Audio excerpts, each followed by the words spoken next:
Bien, nous sommes ici aujourd'hui au Muséum d'Histoire Naturelle avec vous, Francis Duranton. Vous êtes le directeur de ce muséum pour parler d'une expo autour de l'Afrique du Sud, l'autre pays de la préhistoire. Qu'est-ce qu'il y a de si intéressant dans l'Afrique du Sud en termes de recherche préhistorique?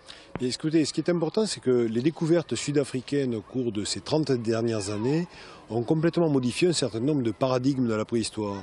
Par exemple, on vient de découvrir une nouvelle espèce d'Australopithèque, Australopithecus sediba, qui montre que les différences que l'on imaginait au départ très importantes entre le monde des Australopithèques et les représentants du genre Homo, dont nous sommes une espèce, que ces différences ne sont pas si faciles à appréhender que ça, et que très probablement au départ c'est beaucoup plus complexe que ce que l'on imaginait. D'autre part, de très nombreuses découvertes sud-africaines montrent que beaucoup de choses que l'on croyait inventées par Homo sapiens au moment où il arrive en Europe occidentale existaient déjà en Afrique du Sud des dizaines de milliers d'années avant que cela n'apparaisse en Europe occidentale. Donc voilà, un certain nombre de paradigmes sont revisités aujourd'hui grâce aux découvertes sud-africaines.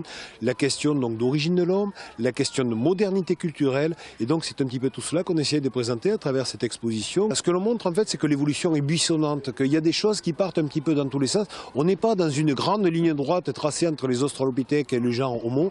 On est dans des choses qui sont buissonnantes avec des évolutions qui se font un petit coup d'un côté, un petit coup de l'autre. Tout ça, ça crée un arbre généalogique de notre propre espèce qui est beaucoup plus complexe que ce que l'on l'imaginait il y a encore une trentaine d'années. Puis il y a une star au sein de cette exposition. Vous connaissez probablement Lucie, chantée notamment par les Beatles.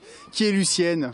Bien, Lucienne, en fait, c'est le petit nom que nous avons donné, cet Australopithèque, Australopithecus sediba, dont on connaît aujourd'hui deux restes de squelette partiels, un étant un squelette d'adolescent et l'autre étant le squelette d'une jeune femme.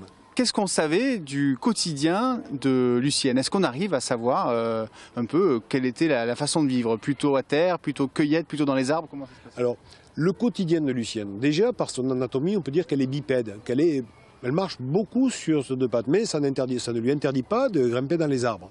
Voilà.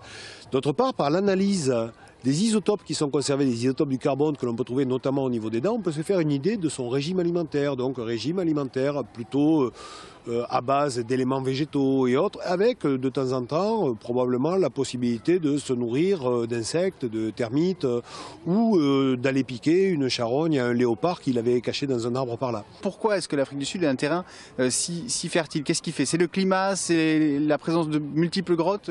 Alors effectivement, en Afrique du Sud, on a des conditions de conservation tout à fait exceptionnelles, parce qu'il y a de très nombreuses grottes. En Afrique du Sud, au nord de Johannesburg, il y a un endroit que les Sud-Africains et que l'UNESCO a consacré sous le terme de Cradle of Humankind, le berceau de l'humanité. C'est pas par hasard, c'est parce que dans cette zone-là, on a une concentration de grottes qui ont fonctionné pendant plusieurs millions d'années, entre grosso modo 5 millions d'années et moins de 1 million d'années, qui ont piégé énormément d'espèces qui vivaient à la surface, dont les Australopithèques, dont des premiers représentants du genre Homo. Et on a dans cet endroit une véritable concentration avec des sites d'une extrême richesse que les scientifiques du monde entier viennent aujourd'hui explorer et étudier pour comprendre l'origine et l'évolution de l'homme. Info pratique autour de cette expo, jusqu'à quand et quand est-ce qu'on peut la voir? Alors l'expo est ouverte jusqu'à mars au Muséum à Toulouse, puisqu'après elle va repartir en Afrique du Sud. On peut la voir du mardi au dimanche inclus, fermeture le lundi entre 10h et 19h. Voilà ce qu'on pouvait dire sur l'Afrique du Sud, l'autre pays de la préhistoire, au Muséum d'Histoire Naturelle.